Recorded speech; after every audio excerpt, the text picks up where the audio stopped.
For this 3-4 front blitz setup, we're going to take a look at a defense out of the 3-4 Cub that's called Trio Sky Zone. And with this particular defense, we're going to look to get pressure coming from the left inside linebacker. Now, generally, you would think we would get B-gap pressure, but for this particular setup, we're actually going to get outside pressure, which is going to be C-gap. So let's go ahead and get right on in it and take a look at it, and I'll show you how to set this one up as far as bringing pressure on the quarterback with this one. So the first thing you want to do is you want to go ahead and call base align. Now keep in mind, if you got base align on, then you would not need to do this at all. You just go ahead and skip this step. Next thing you want to do is you want to go ahead and take control of this linebacker here. Again, this is going to go ahead and be the left inside linebacker, and then we're just going to move him to the outside of the left outside linebacker. So what this is going to give us is two linebackers that are going to be blitzing off the edge here from the outside. And we're also going to have these two guys, which are going to be the two defensive linemen here, rushing this angles in this area here. Now that's going to give us 4 pass rushers to the right side of the offensive line. We're going to include the center with this, but they're only going to have 3 pass blockers. So we've got an advantage here right off the bat. Now, to get this to work, we've got to occupy this guy as well, which is going to be the left guard. We need him to at least initially look to block the right end. And so what we're looking here is to get both of those two guys to look to block the right end, which is the guy that we're going to take control of here in just a sec. So what we're going to do is we're going to go ahead and switch over to the right end, and then we're going to slide him in 1 notch to the right, and then we want to hot route him on a hard flat. Now the idea of this is what I've shown before as far as a manual pass rush with the defensive ends.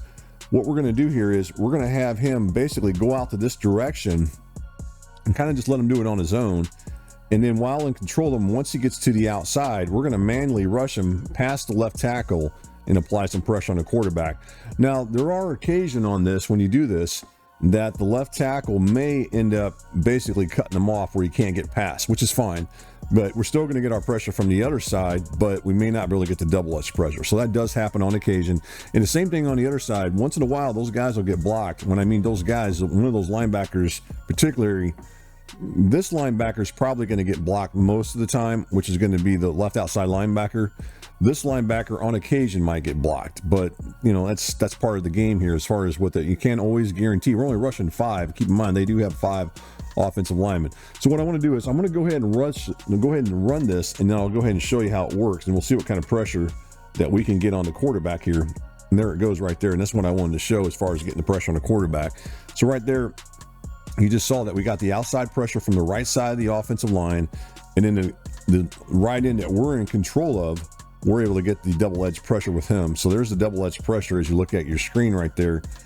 As far as with this, we got this guy coming off the edge, and then we're in control of this guy right here. We're getting pressure from him as well, as far as with the quarterback, as far as him going after the quarterback.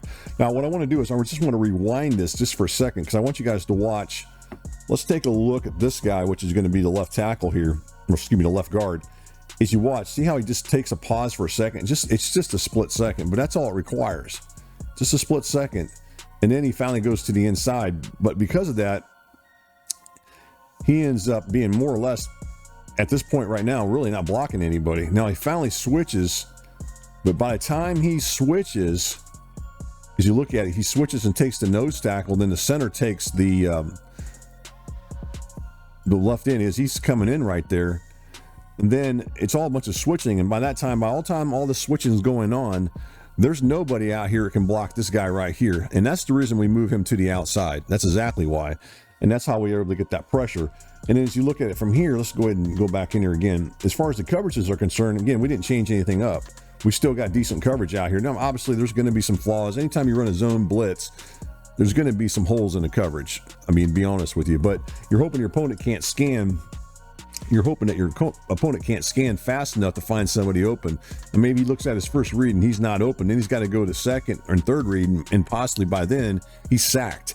And that's what we're trying to show you with this setup. Now I'm going to show you just another setup. And I know some of you guys, it's basically the same setup, but I do know some of you guys don't like the manually pass rush, which is fine. So I'll show you the kind of the alternate version of this. So we're going to go ahead and call baseline again. Go ahead and take control of this guy right here. That's the linebacker, the left inside linebacker. Move him over there. And then what you want to do is you want to go ahead and take control of this linebacker here. And this is going to be the right inside linebacker. And then you're just going to move him. A lot of times I just like to move him up here. Now, you don't have to do this. Most of the time, you probably don't have to, but I prefer to, just to make sure that we're able to get some type of pressure off that edge. So let's go ahead and do this. We're not going to get double edge pressure now.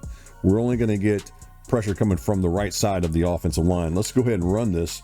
And then you can see right there, we got some pressure. Now, in that case, that time it was the left outside linebacker that got by. And that's what's going to happen on occasion. You may get the left outside linebacker rather than the left inside linebacker as far as the setup. Let's go ahead and do it one more time. We'll go ahead and move him over here. Same idea. And then you're just going to move this guy up here. And then you're just mainly, all you're doing with him is you're just looking to go ahead and just take away that stuff there. And that's if you so choose to go with as far as with the linebacker and being in control of them.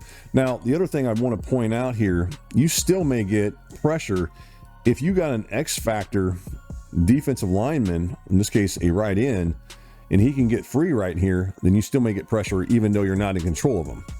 And that's kind of what happens very late into the play. But at any rate, that's really it with this setup as far as what we can do with it, as far as bringing pressure on a quarterback. And again, this one's going to be out of the 3-4 Cub. It's called Trio Sky Zone. Mainly looking to get double edge pressure, particularly from the left inside linebacker and the right end by manually pass rushing him.